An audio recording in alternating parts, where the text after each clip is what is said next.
You're listening to the SKYLIT Books podcast. We're an independent, general interest bookstore putting great reads in the hands of people in the Los Feliz neighborhood of Los Angeles.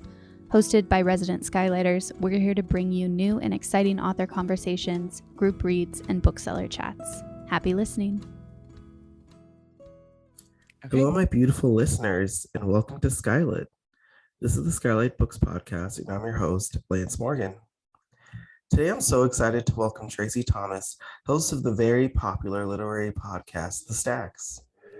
Traci, thank you for coming in today. Oh, I'm so excited. Thank you for having me. No problem. I said coming in versus coming on. It's like, that was very... Sorry. But thank you for coming on today to the podcast.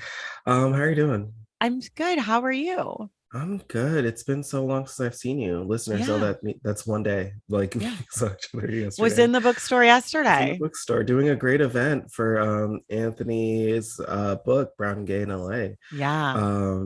God, it was I was so excited for that event. The book is great, right? The book is really good. Yeah. Shout out to Anthony on the podcast. Yeah. No, I've been waiting. I was so excited for it. I was so excited for the event, and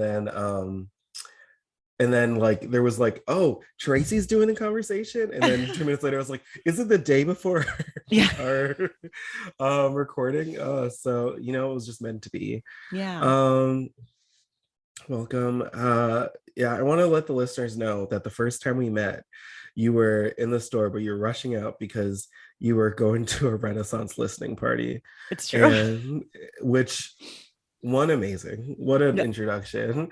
But two, how was the listening party? I really want to know. Okay, so it was less listening party than I thought it was going to be. It was more just party where the album was on repeat the entire time. And so it was like a lot of talking like over it. It was more of like, this is an excuse to have an outdoor soiree.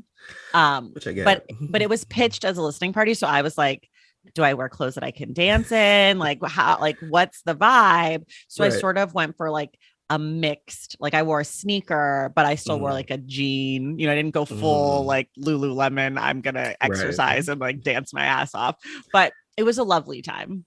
Thank you for asking. No, I had to. I've been wondering this entire time. This is, you hear Renaissance listening party, you just like, you have to know about it. It sounds great. Last night you all were playing it in the store after the event, and I was like talking to people, but also being like, cuff it, baby. Oh, I literally turned to my coworker before the event was finished and the signing started, and I was like, so I start with Alien Superstar, right? And she looked at me, shook her head, and was like, of course, yeah, like go for it. That's where I start the album too. I sort of don't do the earlier stuff. I will listen to the earlier stuff after I finish. I start with Alien Superstar because I do like Cozy, and that's before. Yeah. But the only song I really don't like is the first song. Really? I'm not into it. Mine is, and I'm so sorry, Beyonce Hive, don't come after me. You don't know. I'm All Up in Your Mind is the one that I'm just like, if it skips, it skips. It skips. If it's what happens? But and that's to say the album's like 10 out of 10. So like, when I'm saying like, it's for in a normal album, it'd be the best song.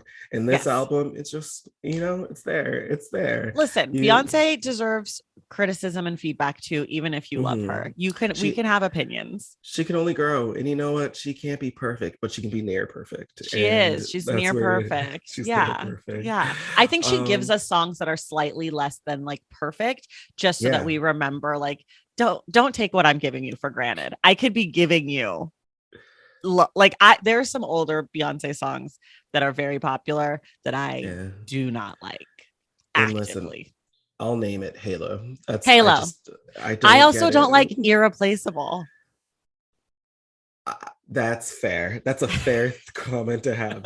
I have a history with that song. Okay. That but I also can't listen to that song too much in the same year. That's like a song I Okay. go back every year and I'm saying, oh wow, that was nice. Next year, can't wait to see Yeah. it again.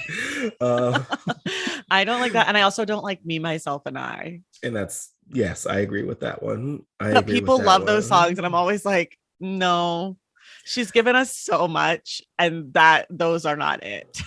See, Single Ladies, Mm. weddings have ruined that for me. Weddings have ruined Single Ladies for me. But that's still a bop if you don't yeah. hear it for a long time and it comes on. Like, I don't begrudge it, but if I'm at a wedding and it comes on, I'm just like, I'm like, well, time to go to the bar. I'm like, I weirdly have to go to the bathroom. Oh no, like look at the time. I have to go make a call. They're like, it's midnight. I'm like, I know, it's crazy. Yeah. No, she, I mean, and everyone needs that. Everyone needs to have that. Like, Beyonce has to grow, guys. She can't, how's she gonna get better if she doesn't grow? You know what I mean? How is she gonna give us Formation if she doesn't give us Me, Myself, and I first? Exactly. How's she gonna give us I mean, Blow is a fantastic song, but how's she gonna give us Renaissance if Blow didn't come out? She grew. That's true. She grew. And I mean, this could turn into a Beyonce happy to do quickly. that if that's what you need. Quickly, I could do it. Oh my god, I have the textbooks ready to go. It's so funny. There's on Twitter right now, apparently NYU is starting a Lana Del Rey class. And there's so many people just going, oh yeah, I could teach that in my sleep. And I'm just like, no, this is me with Beyonce. I could give me a Beyonce class. I can get a semester's curriculum prepared in like 2 hours. Like, okay, a Lana Del Rey. I am an NYU alum, so this is very personal for me. A Lana Del Rey class. I'm so sorry. There's like a million musical artists I can think of who deserve a class before Lana Del Rey. I can only tell you that one sad summer song, summertime sadness. I'm like, no, Lana, I am sad for having to listen to this. And like, what are they going to teach? Is it going to be like, wow, here's how this one song sounds like that other song that sounds like that other song, class over? Or like, here's how to stick your foot in your mouth when you talk about race and gender every single day. Congratulations, you have a degree from NYU. Let's just talk about every cop that she's been associated with since the beginning of her career. To the Lana Del Rey listeners, the podcast, keep listening. We won't talk about this the entire time, I promise. I'll fight all of you if it comes to it. If I have to, I will stand up for my anti Lana Del Rey feelings all day, every day. Yeah, you heard that for me from here first. You heard that from here first. Don't take it out on Lance. It's me. I am Lana Del Rey. He was being very polite. I know. And you know what? I love the candid like honesty there. Just like, Lana Del Rey class. It like, who asked for this? I know who it was, but like, I know who it was. I went in college with them. I know who it was. There's so many. I listen to like podcasts and with NYU alums, and it's just so funny hearing them talk about it and hearing the self-deprecation of NYU. Like, we just went to influencer college, just like that was what podcast? Las Culturistas. Oh, of course. I mean, I just love to hear them talk about like their NYU, and they have like their NYU friends come on, and they're just like, wow, that's what, did we go to NYU or did we just like hallucinate this together? Did we all just drop acid and hallucinate 4 years together? And I'm just like, and you know what? I love it for them. Would I have taken that chance? Yeah, 100%. As a New Englander, NYU was always the dream. You know what I mean? Like, it was the dream, and it was definitely. I loved it. I loved NYU, but there's so many things about NYU that are embarrassing, horrible, just very bad. But there's so many things that I loved about my college experience. So I don't love NYU the institution, but my experience at NYU was great. Great time. Great, and that's what it's supposed to be, you know. Yeah, that's it. The institution, love the time. No, that didn't work. That didn't work as well as I thought it would. I'll think of a better one. Well, Traci, let's start talking about you. Okay. Let's start talking about you. And like some may say the Beyonce of the literary podcast scene. Ooh, I love this Um, for me. I'll have That's an a honor. I'll give you a blurb to put on put on the website Please, for it. Yes, I got please. you. I'll leave a review, the Beyonce of the Oh literary my gosh. podcast I scene.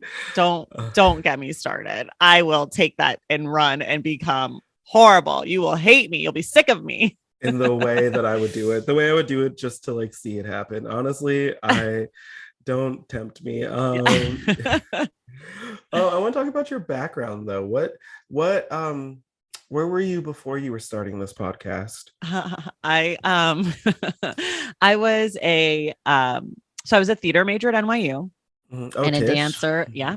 dancer and an actress.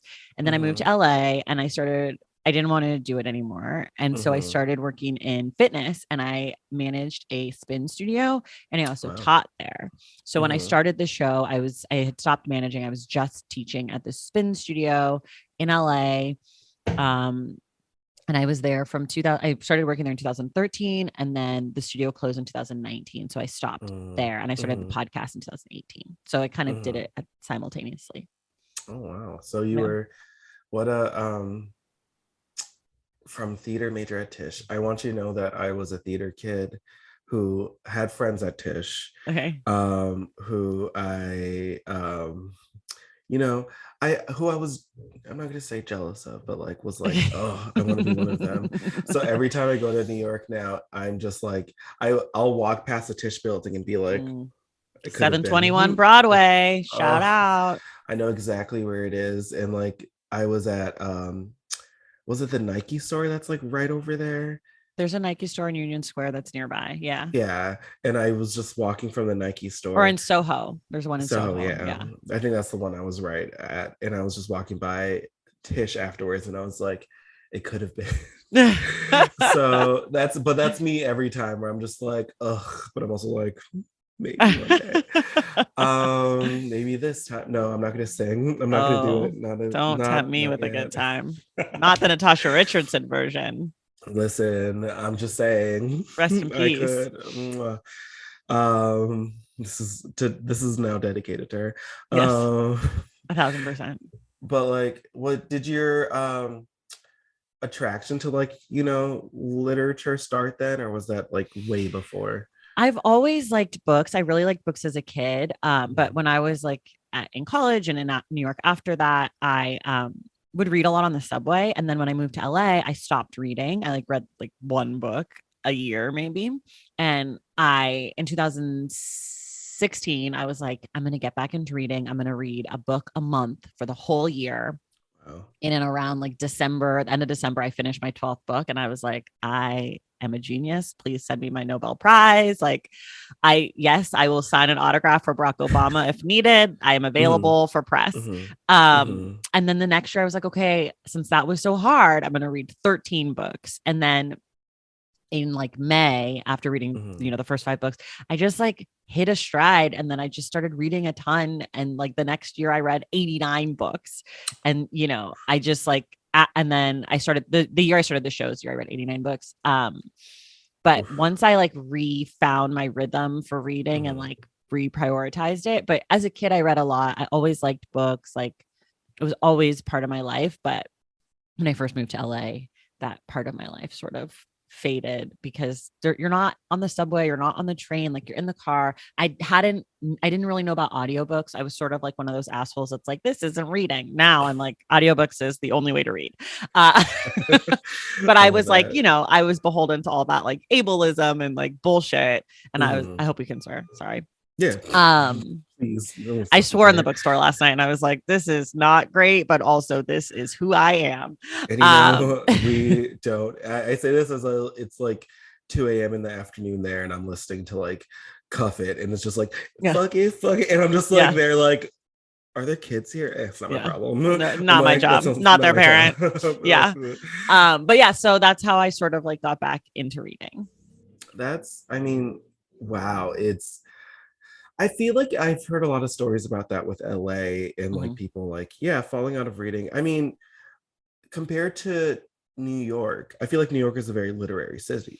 Like everyone's Yeah. reading. I think people are just like much more like, I don't know, pretentious about it in New York. Mm-hmm. Like it's like a thing that like, oh, what are you reading in New York in Mm-hmm. a way? But like I really fight the notion that people in LA don't read because I know so many people in the industry, Yeah. Hollywood, and they read constantly. They're reading books to option, they're reading scripts for Mm-hmm. auditions, they're reading newspaper articles, they're like always reading things because they're looking for content. And I Yeah. think that like they just don't talk about it in the same way because they don't think that reading is important. And so then the question that people ask in LA is like, what are you watching? But Mm-hmm. a lot of those things, like so much stuff that people are watching was originally sourced from books and or text. Like, I mean, Yeah. even that movie Zola, that was a Right. Twitter thread, like someone Mm-hmm. read that and decided that was a good idea. So I think people in Mm-hmm. LA do read. I just don't think people talk about it in the same way as New York because it's not like the end thing. It's and I mean, now that you say that, it's interesting to like think about as like, people in the literary scene in LA. The second that you tell someone, hey, I'm a bookseller and I work at Skylight Books, they're like, oh wow, you work at Skylight Books, and then they want to talk about what they're reading. Yeah. But like they Or need they'll that. be like, have you read anything good that I should option? Yeah, People ask me that all the exactly. time. I'm like, don't you think that if I thought I was good enough to option, I would try to option it myself? Right, exactly. Like I'm like, here's a bad book that here's a Yeah. like bad book. Here's a book that I don't care about that you Yeah. can go Good option. luck. I'm not gonna tell you my good ones. I'm not gonna Yeah. give you like Like I'm trying to no. be Reese Witherspoon over here. I'm trying to have a media Yeah, empire. Hello, sunshine. exactly. Like I'm not just giving you Exactly. little flowers everywhere. No, like you're not gonna Big Little Lies. You're not gonna get the Big Little Lies out of me. Yeah. No. No, it's so true though. I feel like you give someone an opening out here to talk about reading. They're like, oh no, I read a lot of books, and like listen to audiobooks is I mean, I think the audiobooks in LA is coming up because like is coming back, I think, actually, because I think Audible, I think with the you know out leading the pushing out of Audible in a way, or like the people were like, oh, Audible's bad because Amazon, which it is. Don't you've heard me say this before on the podcast, listeners. But yeah, like people are finding new avenues to listen to Yeah. audiobooks. Libby, people are going to their I love libraries. Libby. That's my Libby's great. go-to. Libby. Libby's great. I mean, of uh course, Libro FM. Lovely Bro FM, we've had them on the Scribd. podcast. Scribd. Are they okay or are they bad Script, people? I think they're good, but I think they're good too, but I don't know I think for they're good. sure. Yeah. And now um Spotify is in the audiobook game, apparently. yeah. I haven't And looked into it yet, but it's I there. mean, that makes sense. I'm waiting for Apple to like, get their foot Mm. in the Well, they race. have, I think, don't they? Or no, just they just have like the physical books. I think they just have the physical books, and yeah, because the only thing I know, they have their podcast, music, You used to be able and to buy audiobooks on Apple right, through like the way you could buy music. So I right, wonder if you can still do that, like where you could buy the audiobook and it would go through your iTunes right. as opposed to like their own. Does iTunes still exist? Yes, I still use it. Thank you. iTunes still I'm an exists. Okay, elder. good. I'm an elder. I'm an Okay, elder. good. Oh, listen, I was in the trenches of iTunes. I was Yeah. on LimeWire importing the music that Well, I all my downloaded onto playlists are iTunes. still on iTunes. I'm like, I'm Yeah. not going to take the time to transport every song. And then, like, a lot of remixes that I have that I like pulled off the Mhm. internet when I was teaching spin, I can't get Yeah. those on Spotify. So, like, if I want to do like a good, like, go on a run or something, like do an Mhm. exercise to one of my up tempo boppity bop playlists, I can't do it on Spotify. I'm just getting the regular album version. And that's a no for me. And no, you're right. And you realize I was with my friend listening to a CD that had like a specific version of um that Backstreet Boys song. I'm going I to want a it that place way. nearby. Oh, gotta go. Gotta go. Oh That's no. I'm so bad I The can't. light, the something, the call, the The call. call, the call, yes, the Call. call. And the version of the CD had is like a completely different version than you find anywhere on Oh, streaming. And we're interesting. just like, this is crazy that the song doesn't exist like this anymore. I Anymore. mean, recently Beyonce took Khalees off Yeah. sample there. So everyone who has a CD, me, uh Oh, you can hear. You have the real version. I have the real version, which is now a Oh. collector's item.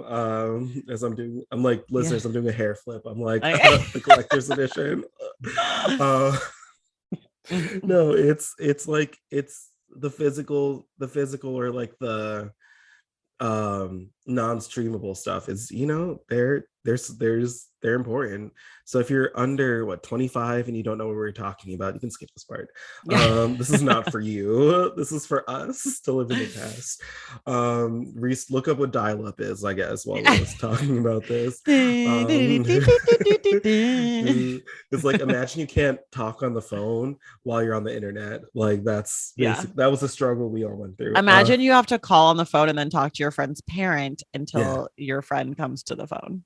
Yeah. Like that's a crazy thing to me that my kids friends will never talk to me on the phone. No, they'll be like, why do you have my friend's cell phone? This is weird. Call me, They'll tell be, them to call me back. They'll be like, I'm gonna text them on their computer or whatever. It's fine. Or they're gonna have some other different technology that I can't even comprehend. And I'm just gonna be like, I don't know. Don't do drugs, I guess. I'm like, good luck. Good luck to me. Like they're gonna come home from like first grade being like, Mom, oh my God, they just put the implant in that and now I can like the lessons just get downloaded into my brain. I'm like, what?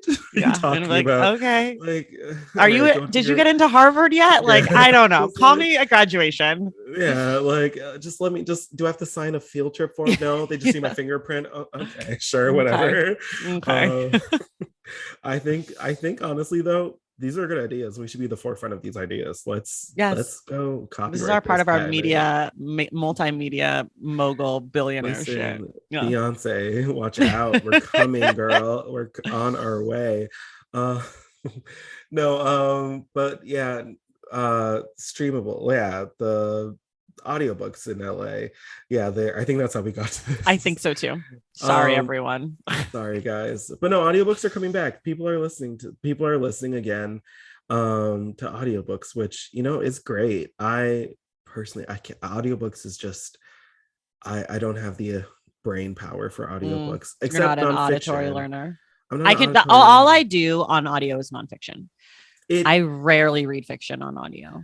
I recently tried to read fiction on audio, and just the way that my brain was like, no, this is who's this voice? This is not your voice. I can't do it. Yeah. I've done a few. There's a few, like Black Buck by Matteo Ascarapour. Yeah. That audiobook is fire. And I actually like the audio. I tried to like read from the page, and I actually like the audiobook better, which I rarely say about fiction.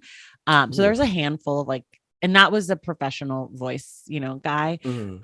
When authors try to read their own fiction, I'm like, don't do that. You don't have the range. You can read nonfiction. I love when authors read nonfiction, but I'm like, authors, please don't read fiction. Like, we need a professional who can do different voices, who can understand the text. Like, it's a real job for a reason. There are some people who who write fiction who are probably like performers before, who I think who could do it, but like if it's nonfiction, it's your story. So like if it's a memoir, love it when you read it. A celebrity memoir audiobook is my it's my sweet spot. Like that is a one. I haven't done it yet, but I've heard it's phenomenal. I'm currently trying. I have like all this reading to do for the show, but I'm also trying to read through the National Book Award long list in nonfiction. So I've put everything else that's like a pleasure read that was on my TBR, I've pushed it to the side for now. So I'm like reading for work, and then I'm reading for the long list, and then I'll get back to everything. Though I might not make it through this long list. We'll see. I mean, I'm crossing fingers for you. I believe in you. But wow, that's what a feat to go through, because like I mean, it just, especially for audiobooks, that sounds like, that's hours listening. That's I won't do all of them on audio. Like I read 2 of them already physically. I've listened to 1 on audio. There's another one that's a memoir that I'll do on audio. So we'll see. But just I had to pause on the rest of my TBR, which included I'm Glad My Mom Died. Is that what it's called? I'm Glad My Mom Died. I'm Glad My Mom Died. Yeah. Yeah, but I do want to listen to it. I've heard it's great on audio. I have it on audio, so I'm just paused it in the queue. It's like she knows how to like perform, and not to say that this is a performance book, but like, you're performing when you read for an sure. audiobook. Yeah. No, there are comedians. Nick Offerman does his book and audiobook, and that one was fun. Trevor Noah's is fantastic. Gold standard. That's I haven't listened to it, but I heard Michelle's Becoming. It's really good. However, you've got to do that at 1.75 speed. Michelle is giving you the slowest talking ever. Barack and I'm like, bitch, come on, Michelle, we need speed, girl. I was at 1.75. Like, I think I could push it to 2. I think I could get there. I didn't, but I was tempted. She was giving, and same with Barack's book. Oh my God, it is so slow. I'm like, Barack, you've been speaking in front of us for 8+ years. Can you pick up the pace? We are all ahead of you at this point. The audacity of hope. We know what you're going to say. You don't need to draw it out, boo. I tried listening to the audacity of, because I read it in high school and I tried listening to it and I was like, girl, like and Brock loved the Audacity of Hope. I think I fell asleep during the audiobook and woke up and was like, oh, it's still happening. Yeah. It's still going on. Oh my God. And his voice is so soothing that it's like, it's like kind of you're set up to fail there. Yeah. And that book is pretty dry because it's like his policy book. And I had a great sleep. I had a great sleep because I was like, he has a beautiful voice. He has a gorgeous voice that'll just get you there. But like, I was like, I don't think that's what he wanted with this. No. I don't think he wanted like an ASMR session.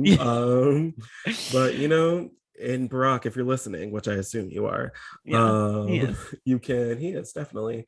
You can honestly when you do your good night story on what's the that sleep podcast or where they do like sleep like sleep stories or whatever. And honestly, Brock could make millions off of this. This is a free idea I'm passing on to you, but he definitely needs millions. I feel like he doesn't have enough like money or fame or anything. Like he definitely needs more jobs, I would say. Sort of slacking, weirdly. I'm not saying I saw him on Indeed, but like, listen, I get it. We're all on there. We're all not saying I saw him on OnlyFans, just trying to make a little extra. And like, listen, no judge, Brock. No, listen. Get your coin, boo. Get your coin. Girl, we're struggling. It's inflation. He said, I feel that inflation. These gas prices crazy. Thanks, Joe. Thanks, Joe. I really would love him to do that. Just do a thanks, Joe. That'd be so great. Oh my God. Well, I mean, your podcast, how do you read so much? As a person who also has to read a lot for this and is like, looking for tips and pointers, how do you get to like, do so much great reading? And you have, your the authors you get on and the talks you do are just so great and extensive. Like, how do you do them all? And it's just you. It's just like, well, I have an editor and I now have an assistant. Okay. Thanks to my Patreon, which I rely on to be able to do a lot of things. They show me much love and I love them. The Stacks Pack. Shout out. Go on the Patreon page, support your local podcaster. Support your local podcaster. How do I read so much? Well, the truth is it's my job. So I get to read during like 9 to 5 hours when a lot of people don't. And I really try hard to book only guests and books on the show that I'm really interested in so that I actually want to read them. I learned that the hard way because early on I was like, oh, any author who wants to come on the show, like I'll have them on because I'm new. And then I was like reading books and I was like, I don't care about this. And I have like a very intense reading tracker and my average star rating for like my books was like 3. And I was like, this is not good. Like, this is not fun for me. It just feels like work. And so now I really try to be like, do I want to read that book? And then as we talked about, audiobooks really help me to read when I can't be like holding a book. Or if it's like something I want to read for pleasure, but I don't have like the time or the energy. Like I read Demi Moore's memoir on audio, but there's a 0% chance I was going to go out and buy that book and like physically read it. But I loved it on audio and it was perfect. And I took it out from my library and it was like, great, happy, glad I did it. So so that's also how I read. And then I will fall asleep if I'm reading. I know a lot of people are always surprised when I say that, but I do constantly. And so I do like Pomodoro style reading. So I'll set an alarm for 25 minutes. I read for 25 minutes and then I take a 5-minute break. Ooh. And I do that for like a 1, 2, 3 hours, however much time I have. And that really helps me because if I do doze off, then an alarm goes off. So I don't really like waste my whole afternoon, like taking a nap when I'm supposed to be reading. So that really helps me. And I try to like put my phone on airplane mode so that I'm not like getting distracted. Because I too love social media and have an addiction like the rest of us. Yes. So those are all like little things that I do to try to read a lot, but it is a lot. It's a lot of reading, and like preparing for conversations and stuff, but it's like definitely joy work. And I like it so much more than a lot of other things I could be doing. So I try not to like complain, though there are times where I'm reading a book that I like thought I was going to love. And I am like hitting my husband being like, this book is so annoying. I hate it. Like, No, I mean, I have been there. I've been there. I've been like, it's Tyra's like, I was rooting for you. We were all rooting for you. We were all rooting for you. No, no, there's the occasional, and it's so funny. Sometimes it's the book that I would have sworn that I was like, this is going to be fantastic. And I mean, and this is for me, at least usually in the minority, like usually I'm like, I usually get, I have good taste. I feel like I usually have good taste, but like every once in a while something will slip in, and yeah, and even in my personal reading, it'll just like, okay, well, this book I was waiting like a year for. Yeah. Well, I'm What sure can you you have the do? same problem I have, which like, is a blessing and a curse, is like when you're reading arcs and like books that haven't come out yet, you're one of the first readers. So there is no buzz and you're just going off like the blurb and like what the publisher tells you about it. And like, maybe if you know the author or like whatever. So you kind of go in like, this sounds great, I'm going to love it. And then you get in and you're like, oh my God, I hate it here. And normally like before I ever started the show, I was always reading books like at the earliest a year after they had come out, like I was basically using like New York Times bestseller or like New York Times, like 10 notable books of the year or like books you should read from NPR. I was using those like end of the year wrap ups to plan my reading for the next year. So it was all stuff that had been read, like reviewed, people loved, they had buzz around them. And so now I'm sometimes just like, okay, I'm going to pick this up because like, it sounds like something I would like. And then I get into it and I'm like, who wrote this? Like, are they Republican? Like, what's happening here? Like, this feels really racist or something. Like, that happens to me sometimes because I really like nonfiction. And so sometimes when you start reading a nonfiction book and it's like reporting, you start reading it and then you're like, oh, this person actually writes for the New York Post. I have questions. One time we were looking for our schedule, and we were like, I feel like a few months ahead, and we saw this book that we're like, oh my God, this is great. This wasn't it, but like, for example, it was like black music throughout revolutionary times, or like newer spiritual or something like that. And we were like, this sounds like it could be really cool, let's check it out. And then we were like, oh, maybe we should look at the author first. And we looked at the author, and it was like an old white guy. We were like, oh no, no, can't do this. Thank you. No, thank you. No. So now we have like a policy of always looking at the author when we think his topic is great. We're like, who wrote this book? Yeah, I literally just had a similar thing. But I feel like reading arcs, I try to do it and like take it seriously, because I recognize that like, if you have the ability to read an arc and you have the ability to like help shape the buzz around a book, and you find something that you really love. I know so many authors like who their publishers don't believe in them. Yeah. And they don't put a huge marketing budget behind them, and they don't do this and that. And then I read the book and it's phenomenal. And I'm like, this isn't going to be in the New York Times. Like, this isn't going to be on those lists that I mentioned earlier. So I take it really seriously. Like, okay, now it's my job to like try to champion this book and to support this author and like do what I can. So that's why I try to read arcs, even though oftentimes it bites me in the ass, but I feel like when it's worth it, like when it pays off, I think that it's really I get thrilled when people associate a new book with me. They're like, oh, Traci said to read this. And I'm like, oh my God, people bought it. I'm so happy.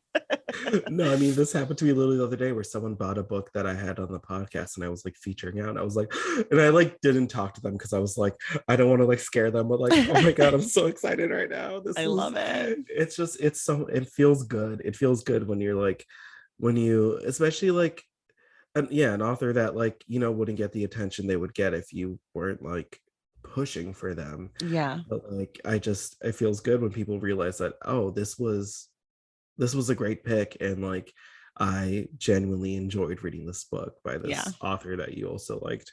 No, and like, I mean, just, I whenever you get a person to read a book, it's just nice. It's just nice to get, it's the best feeling.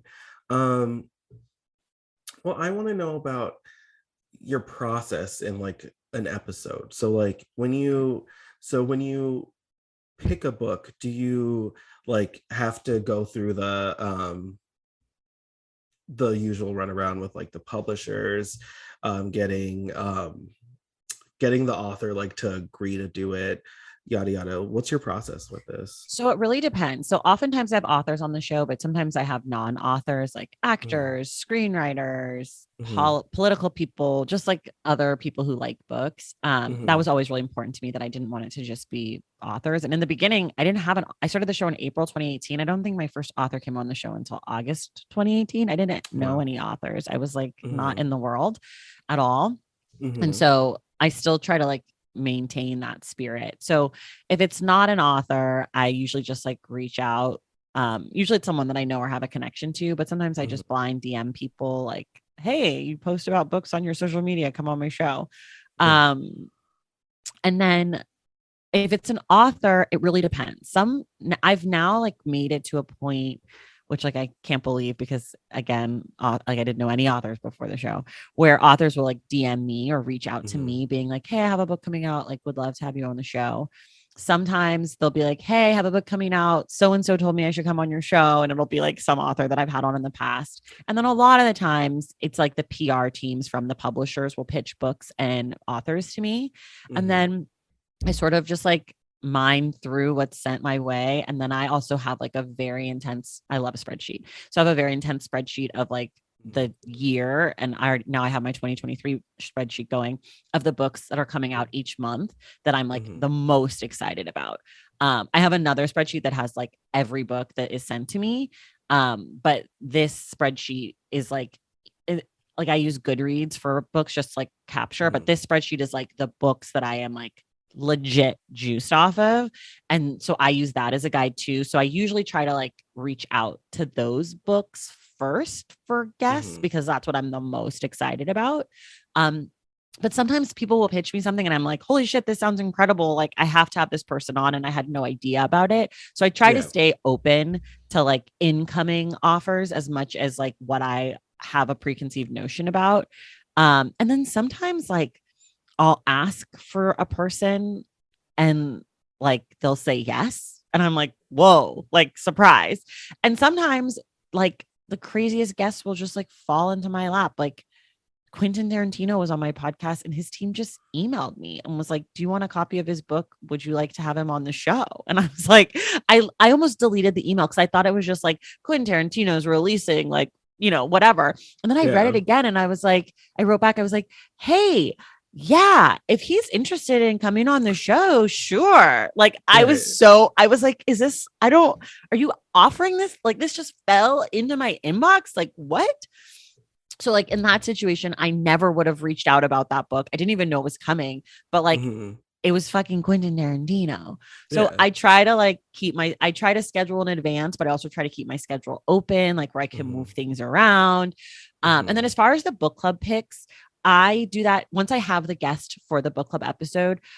We usually go back and forth a few times, right? Where I say to them, send me 3 to 5 books you're interested or would be interested in doing. They can be things you've read and know and love. They can be things you've read and know and hated. They can be things that you want to read. And then once they send me the list, I kind of look at it and figure out what it is they're interested in. And either I say, yes, let's do that. Or I send back my own list. It's like, hey, what about any of these? Do they spark interest? And sometimes it's like instant, they send a book and I'm like, that's the one. And sometimes it's like 10 emails, like trying to like find the right thing.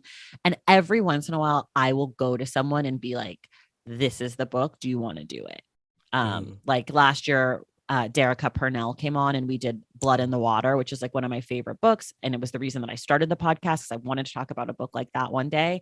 And it was the 50th anniversary of the Attica prison uprising. And Derica's book was coming out later that month. And I was like, Derica, will you come on the show? Will you do Blood in the Water? And she was like, yep. And I was like, great. One email done. It's over. So sometimes it's like that, but that's super rare that I don't take their input. Like usually I try to find something that they're as excited to read and talk about as I am, because otherwise the conversation isn't good. Right. You know? So it's a lot of so like basically what I'm saying is I don't have one process. I try to stay like really open and flexible and like loose, because as we talked about, I do read a lot of books. So for me, it's just one book or 2 books or whatever. But for the guest, it might be like one of 5 books they read for the year, you know? So like, I want to make sure that they are as interested in it, because for like, I'm sort of like, I'll read anything. Like I'll read anything and talk about it. I don't really care. But for them, I'm like, okay, I'm not going to force a romance book on a person who only reads like investigative journalism. And I'm not going to force an investigative journalism book on, like, I had one of the booksellers from The Ripped Bodice. I'm like, this is silly. We should talk romance. You're a romance bookstore. Like, so I try to, you know, balance all that. That, I mean, no, I mean, it was great listening to that process. And I mean, you were saying earlier that you just got an assistant, right? But it must have been, I mean, one, that's great, because it sounds like you had so much on your plate before, but like, yeah, it sounds, for you to like do all of that, you know, before as like a you had an editor, but like a 1-person team of like organizing and getting that all together. That must have been like just so intense a process, you know, just like it's a lot. It's you doing that. But I mean, you must feel so like, when you get those like moments of like, wow, I got Quentin Tarantino on, it must feel so like gratifying. And just, it's wild. I still can't believe. I mean, Angelina Jolie was also wild, but I was a little more involved in that process. Like I knew that was something I was trying to get. But the Quentin Tarantino one was just like, what? Okay, yeah, for sure, let's do it. Right. That is just like, mind-blowing. Congratulations. I can't wait to see you in his next film, when I feel like he could do a bookstore film. He could do something about books. He could. He likes putting that out there. He's into books. He is a big book person. I've both heard and from close and afar. So he could do a book. Is there like any book like movies that he would like spoof off of? We'll think about it. We'll come up with something after.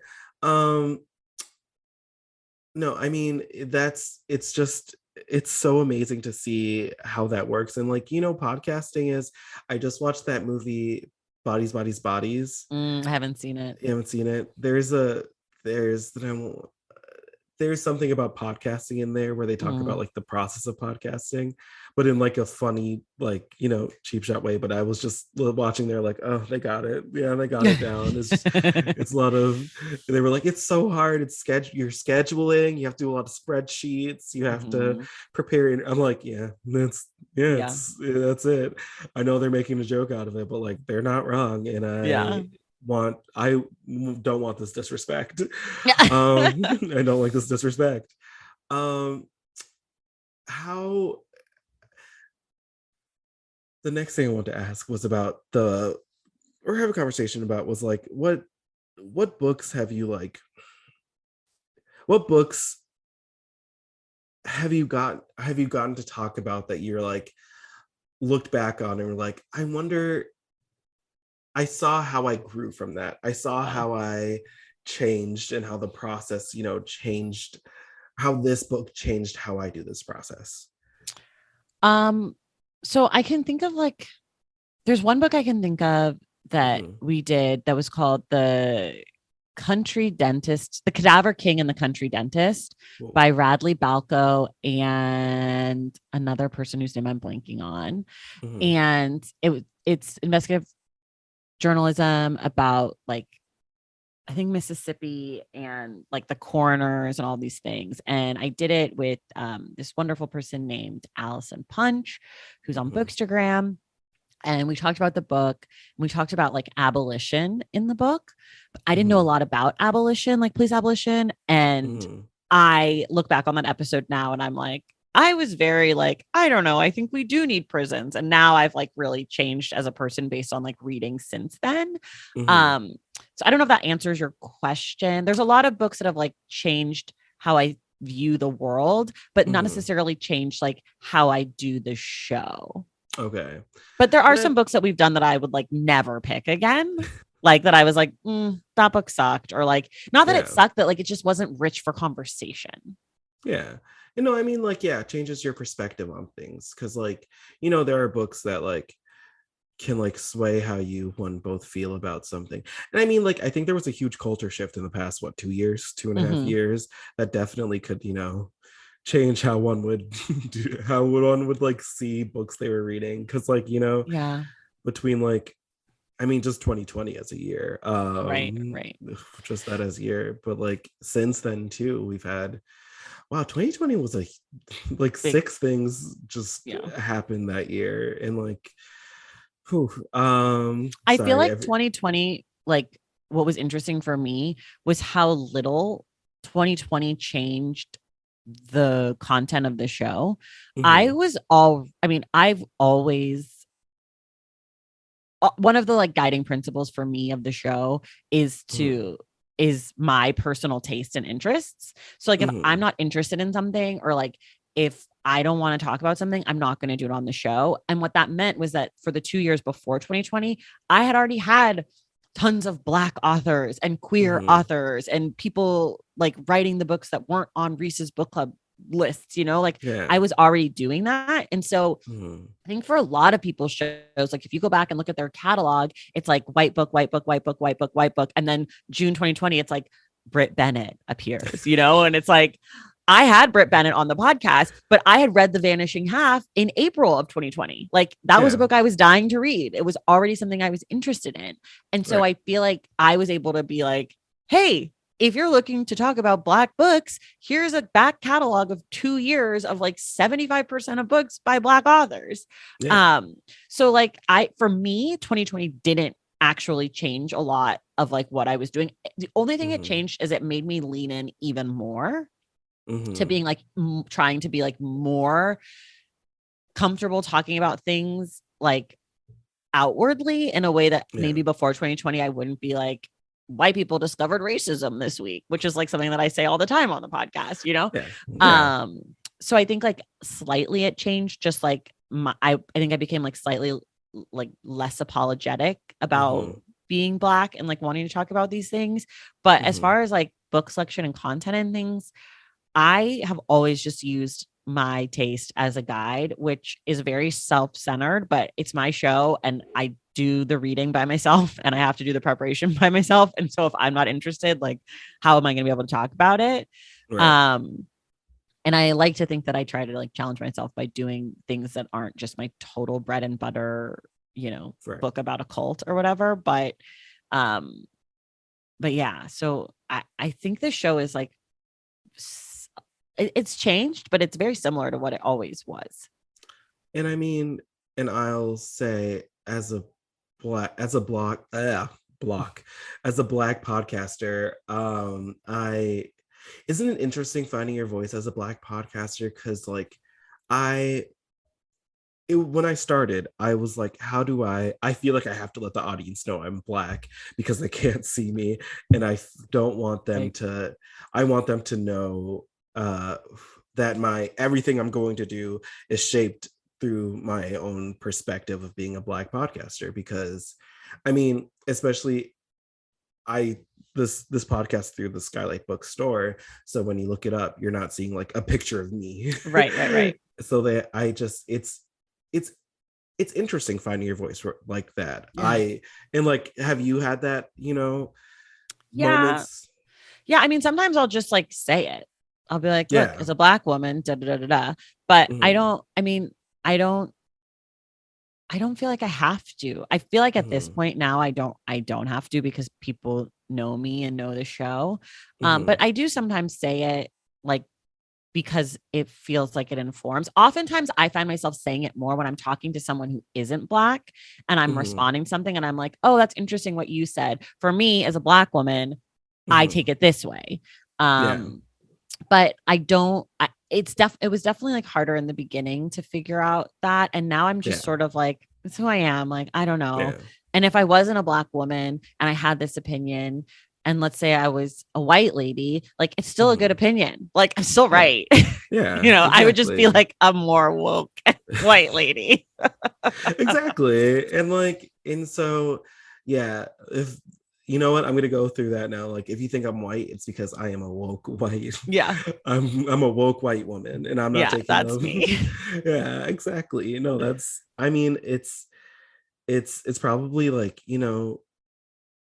it feels like, what is my identity as a podcast and a podcaster, and like, it's just so funny too, because I feel like I do my best podcast interviews when I'm talking to like specifically Black people, but specifically either queer Black people or Black women, because I'm Mm, just like, I'm immediately in there like, okay, no, girl, what's we up? get it. We Yeah. get it. Like, Yeah, for sure. there was a podcast I did about a 33 and a third book on Kendrick Lamar's To Pimp a Butterfly. And I did it with Mm, this academic. She's a Black woman. She's amazing.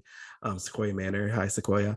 mm, But like, immediately I was like, we got this. We're in a right. stride. We're Right. talking like we're cousins, just like, at just having a great conversation. It's no, there's what I'm saying is I like talking to Black people more. So I'm so Yeah. sorry to all my white guests. You You can't did have a a good bad job. feeling. Nice Yeah, try.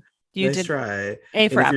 if you're mad about it, that's internalized racism. You should look Yeah. into that. Why do you hate Black people? Why do you hate Black people? Why are you mad at a Black person? Let's look into Yeah. that. Have you read White Fragility? I'm joking.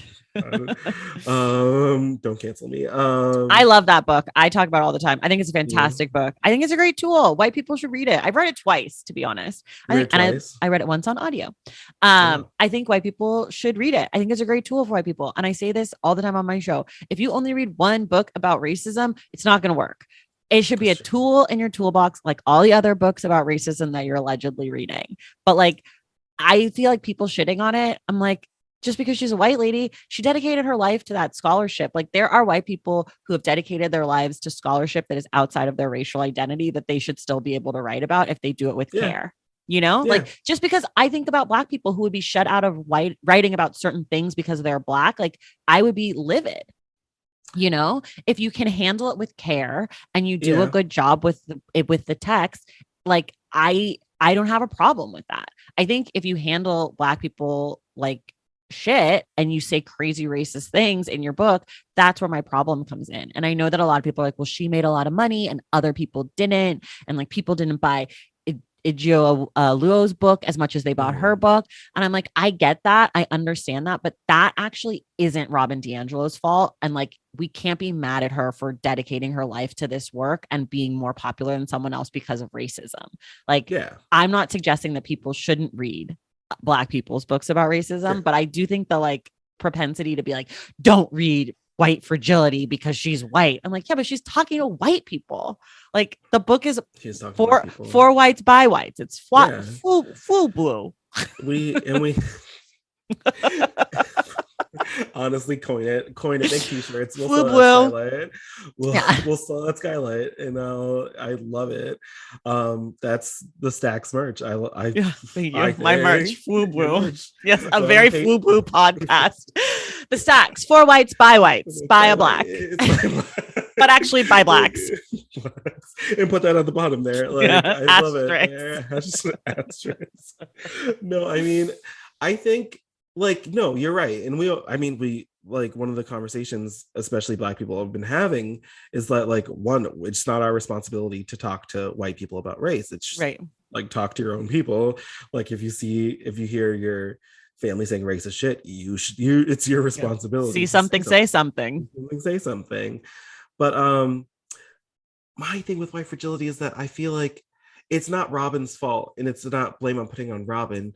I'm putting it on more the book, that I feel like it let white people who want to write, who think they can write, the let's say, you know, in a fictitious world, a person wrote a book called US soil, American dirt, if you didn't Okay. know that.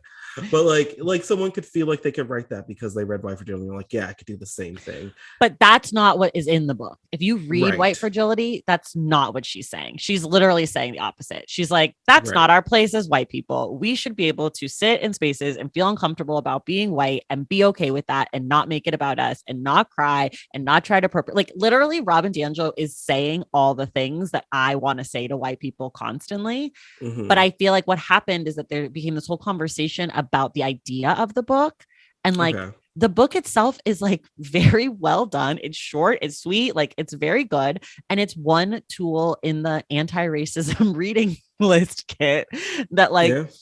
but I feel strongly that if she was brought to the face-to-face with the author of US Soil, she would be like, bitch, no, you have a problem. This is problematic. And she would be like, don't cry about it. Don't go and make Oprah talk to all the fucking Latine people of the world. She would be like, Yeah. you fucked up. You're taking up space where you shouldn't be. And the other thing about Right Fragility that I give Robin DiAngelo credit for is just that like the book existed before summer 2020. She wasn't trying to capitalize on it after the fact. Right. She was like doing these fucking seminars for years before any white person even cared, and everybody hated her. And now she's the darling. But like, she was doing this before. Yeah. No, and there are issues with the book, and I don't want to be like a Robin DiAngelo fangirl. I just get annoyed when people are like, oh, White Fragility. Like, I'm like, well, if you read the book, like, it's not so bad. I gave it to my mom when I read it. I was like, my mom's white. And I was like, you should read this. When it's so, my Twitter moment, one thing I went viral on Twitter for was talking about, because we did a big like sweep at SKYLIT. Don't tell anyone I'm talking about this, listeners. This is between me and you. We did a big sweep of SKYLIT of people's orders that they didn't pick up. And when I tell you, oh yeah, so many White Fragilities that were ordered, bought, and just discarded. Yeah, that was a huge thing. It was all of those books. How to be anti-racist. Yes. Talk to white people about race. All those books. There was like articles about it. How people would. I mean, SKYLIT's not Black owned, right? No. I don't know who owns SKYLIT. I don't want to know. It's kind of like this weird secret I have. Or like it's like a mystery of the book world. Anyways, yeah, exactly. There was like articles about how all the Black owned bookstores, people were horrible to them and were like, why isn't my book here tomorrow? And they're like, we're an independent Black owned bookstore. It's the middle of a pandemic and we're not Jeff Bezos. And you ordered this book yesterday along with 20,000 people. So thank you for your order. But like the book is back ordered for the next 7 years. That being said, after that, after people called and yelled and screamed at them, then nobody picked up their books. Yeah. Oh yeah. But they did the work. They did the work. We bought, and like I remember that because I bought a book from Loyalty Bookstore, which is Black owned. Of course. And I did not buy White Fragility. I bought Friends, the book Queenie. I love the book. I love, but I was like, oh, you want to read a Black author? Here's one. Here's something that I think you would like, and we'll teach you. Because I personally think that there is a place for nonfiction literature on like critical race theory, or anything on like if you want to like on perspectives of being Black in the world, but like specifically in like a white patriarchal society. Fiction has a place. Fiction should have a big place in that, because you know, nonfiction, sometimes you feel like someone's talking to you or someone's talking at you and someone's telling you like something in a very scholarly or textual way versus fiction where you can actually put yourself in that perspective and say, oh, this is how they think, or this is how this person's would think in this perspective. I think so too. And I think like also, you know, those like race self-help books, I think that they're like not particularly good.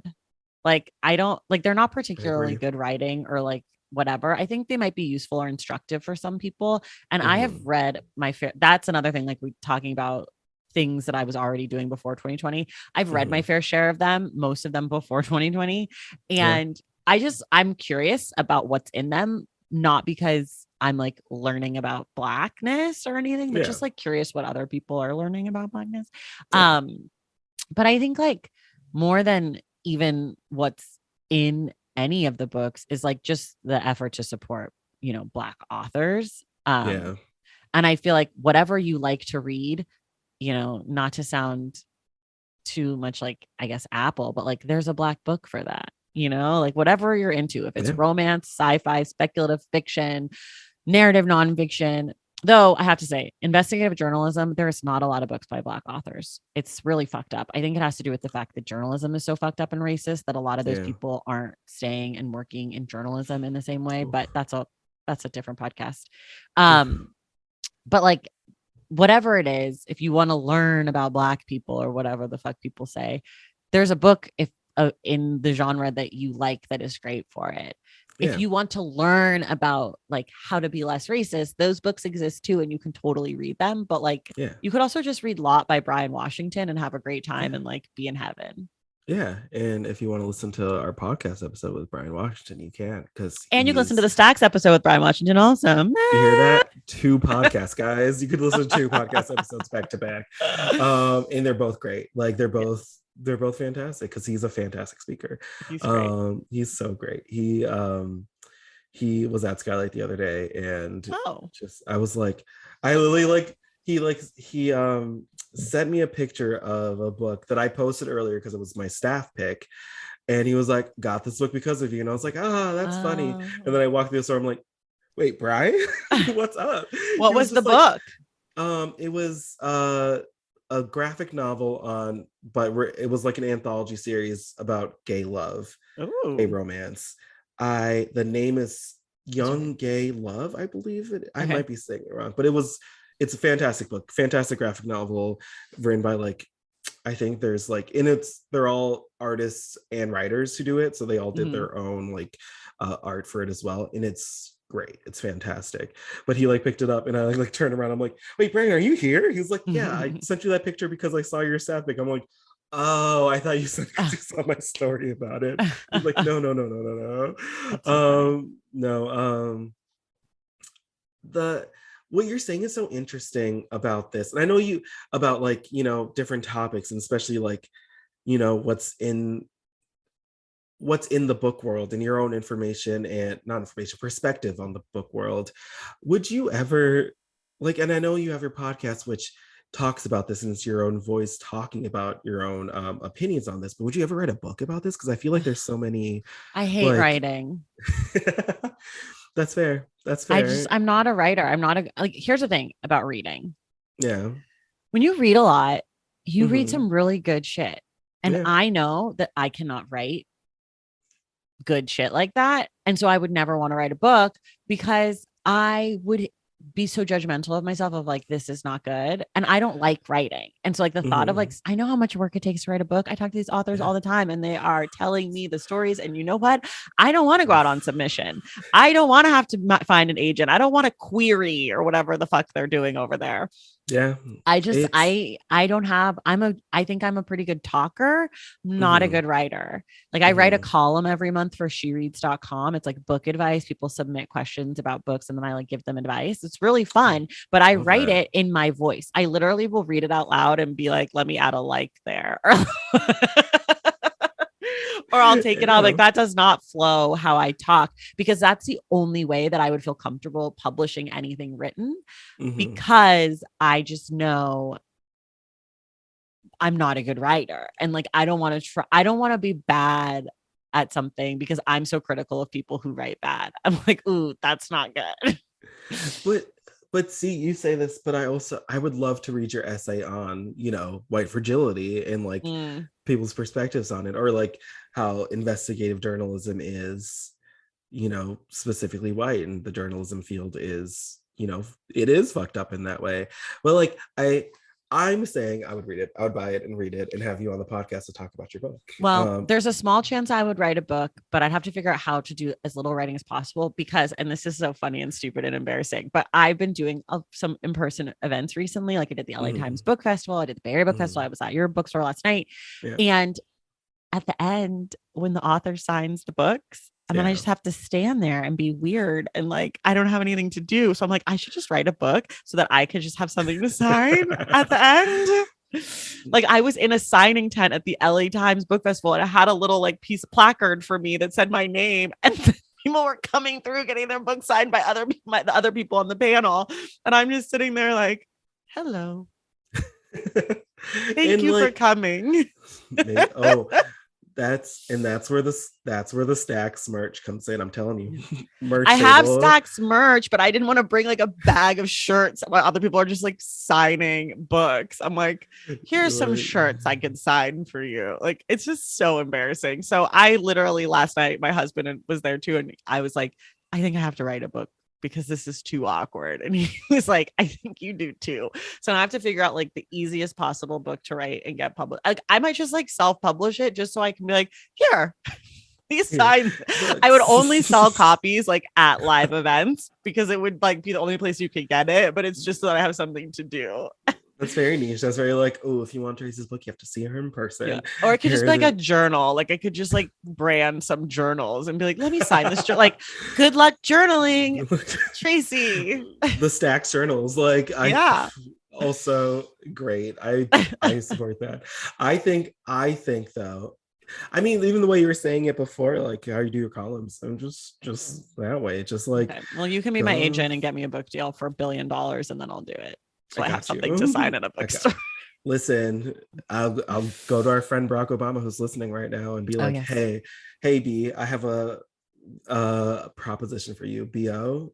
Yeah, that's my nickname for Barack Obama, BO, which I think he would love.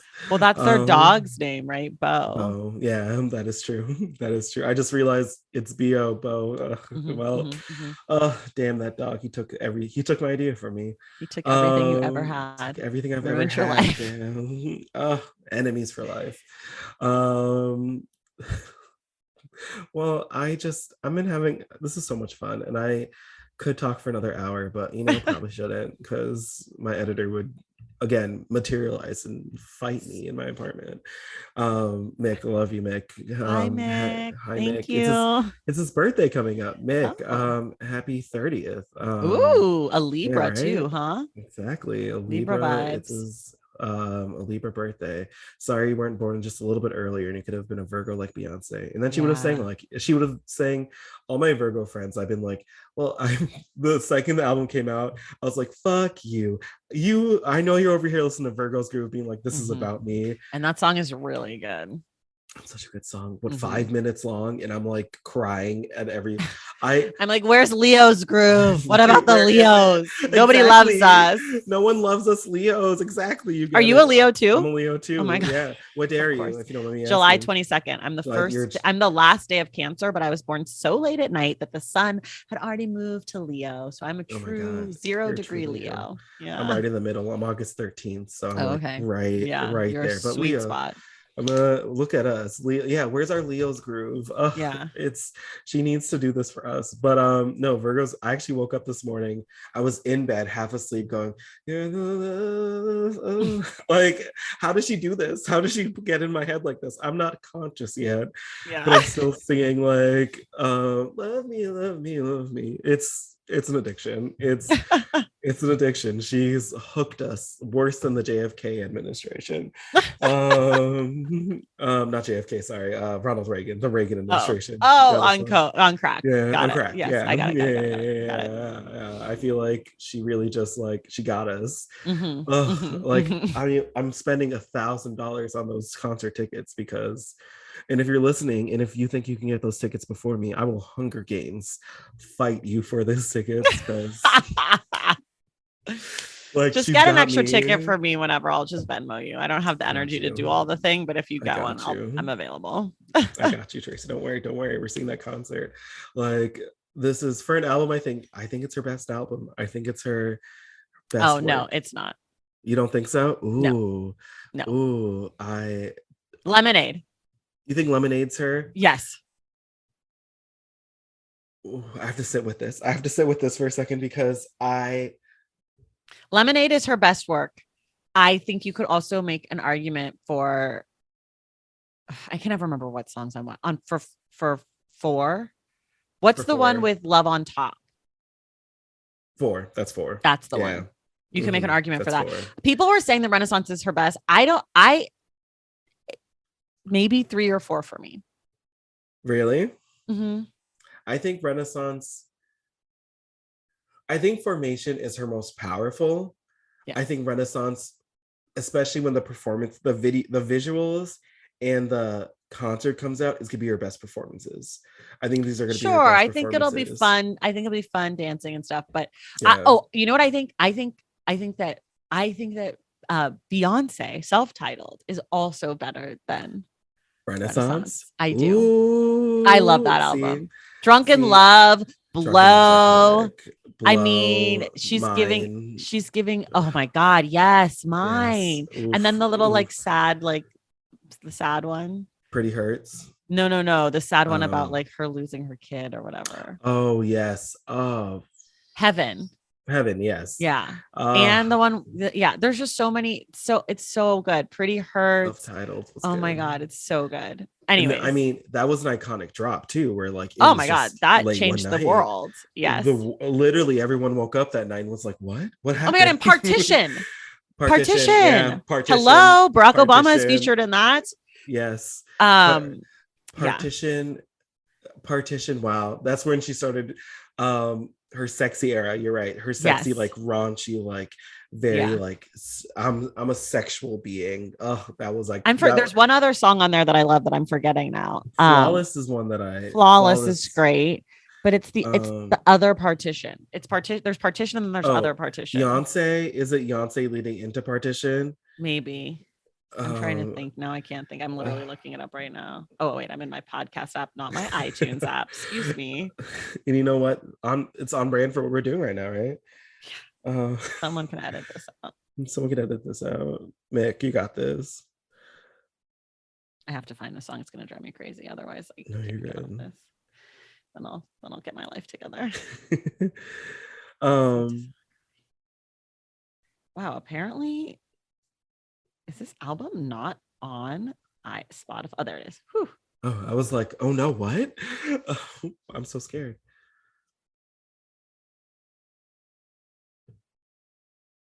Oh, maybe it was just the first. You're right. It's that. Oh, EXO is also on Beyonce. Oh, EXO. Haunted, Rocket, Jealous, No Angel. Oof, hits. EXO. Flawless, Heaven, Superpower, Blue, featuring Blue Ivy, 7-Eleven. I was at New York. I was at New York Pride 2015, and it was my first Pride. And there was a float. I was right across from a church, and there was a float that came by playing 7-Eleven. And I've never seen a crowd just go crazy like that. And it was just, everyone was the church was turned into a club. And I was like, smack it in the air. Smack it in the air. Yeah.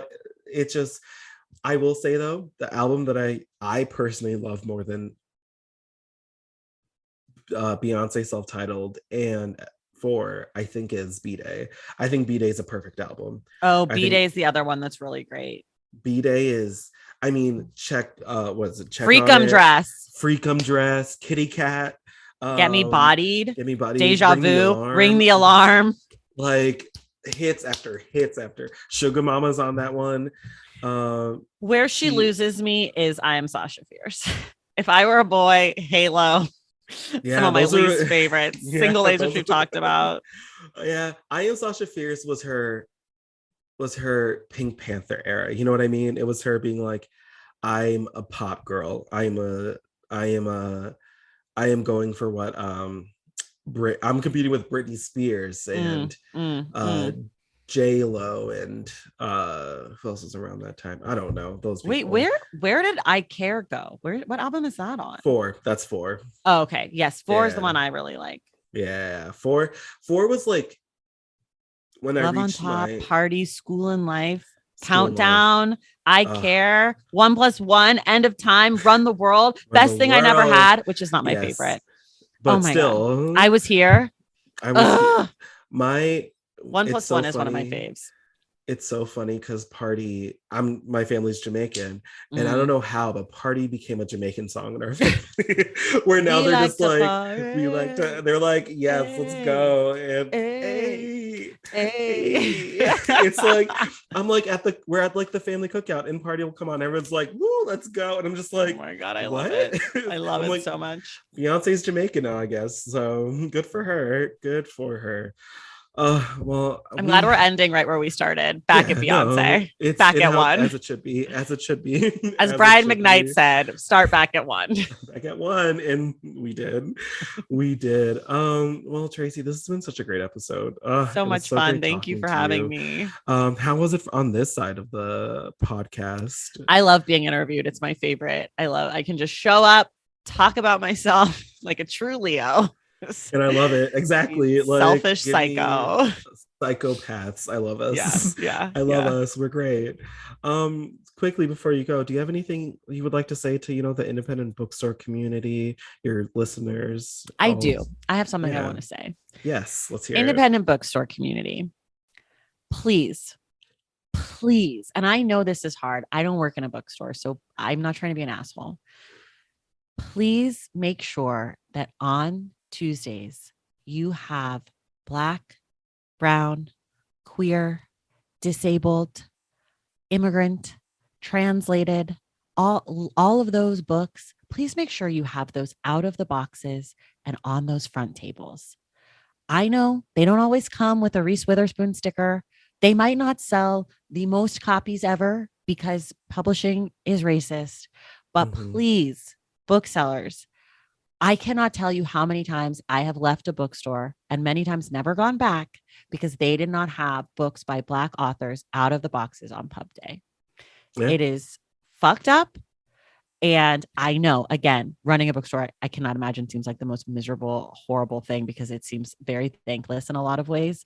And I know that people are harassing you all the time. So I'm not trying to be mean, but, when you are a person from a marginalized community, you notice when your books somehow don't make it out of the box on pub day and other books do. So that's all I'm going to say. But also I do want to say this. Thank you all for everything you do. I love independent bookstores. I feel like most people probably say really nice things to independent bookstores, but I just get fed up because I feel so bad. I feel like we all work so hard, or so many of us work so hard. And then it's like frustrating. You go into it, like I'll go into a bookstore on Tuesday and be like, I'm going to go buy that book, like to leave my mark. And then I get there and I'm like, well, fuck, I should have just pre-ordered this thing. It would have been at my house. And anyway, so that's my little soapbox, but I do love indie bookstores. I do love SKYLIT books. Please have me back. No, if you don't have Traci back because she said this, no, that's racist. Yeah, it's so racist. It's so racist. Check your privilege. Go buy White Fragility. Go buy White Fragility and think about what you just thought about. No, I mean, you're right. And I'm not saying this because SKYLIT's paying my checks. They are though. But SKYLIT actually, in a lot, our booksellers and our booksellers make sure that that's a priority for us. Like we want to make sure that they're available, they're there, we're ordering copies, so we're talking about it so people can buy it. And that's why I love SKYLIT. Thank you. We and through our events, through the podcast, and we just want to highlight those authors because the other authors, the ones that are coming out, and nothing bad to the authors or the books because they're going to sell whatever, but like Sally Rooney, Jonathan Franzen, Nicholas Sparks got some new books. Oh, Nicholas Sparks still writes books. He's got a new I book don't this know. week. Yeah. Oof, No wow. thanks. But yeah. Good for that man, I guess. No, like they're gonna sell. Their publishers are pushing them. So we're gonna push the authors that you're not I want to say the job of a bookseller. And Traci, honestly, I'm going to give you honorary bookseller title because you're out here pushing these books as well. Like you're doing the work. So no, as booksellers, we want to make sure you're getting books that you would never think of getting before, because like the New York Times will tell you to read the famous ones. We're going to tell you to read the ones that you don't even know you're supposed to read yet. Well, I feel like that's why people love SKYLIT, is because you all do such a good job of being like, oh, you're interested in Sally Rooney, try this random book that isn't on the New York Times, not random, but like try this book that isn't getting all the publicity and this and that. Like, and then it's like, oh, I can trust these people because they have interesting book recommendations. Yeah. The way I was pushing Brown and Gay in LA before the event and telling people, come to this event, it is fantastic book. Thank you. It was full. There were so many people. I was so excited. It was a great sized event. It was so great. I mean, so many like queer people of color there, and believe me, I heard about it and I was like, there's an event for Brown Gay in LA at the store. I'll be working. Like, no, I'll be there. I'll be attentive. I'll be on my best behavior, but I'll be there. No, I mean, but yeah, stuff like that we want to like show these authors off. But yeah, no, thank you so much, Traci. Thank you for saying that. Listen to those words again because it's very important. But thank you, Traci. And go listen to the Stacks. Pull it up right now. It's a fantastic literary podcast. We love literary podcasts here. Yeah. We love any way to get to listen to new books. Traci has so many books that so many authors and guests who you will love to listen to. So yeah, go check out the Stacks. Go get some merch. The what is it? The FUBU, the Flu Blue. The Flu Blue shirts will be coming soon. Don't worry, we got that there. Traci, if you need a ghostwriter and an agent, I'm available. Okay, I'll send you my manuscript. I got you. Listen, it's a tweet that says I hate writing. And this will be your Zola. Your Zola. I'm excited. No, Traci, thank you again. Listeners, you have a great and beautiful rest of your day. Go, do something nice for yourself.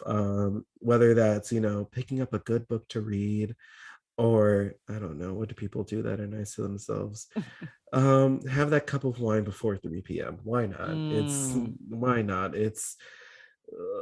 We deserve it. Since we've deserved it for the past few years. But yeah, go have fun and come back soon to listen to our great episodes. You have a good one, Traci. Bye. Thank you for listening to the SKYLIT Books podcast series. Please don't forget to visit our website at skylitbooks.com and make sure to follow us on Twitter and Instagram. Also, don't forget to subscribe to this podcast for more author talks and bookseller conversations. You can find us on Podbean, iTunes, and Spotify. Stay safe and healthy, and we hope to see you back in our store soon.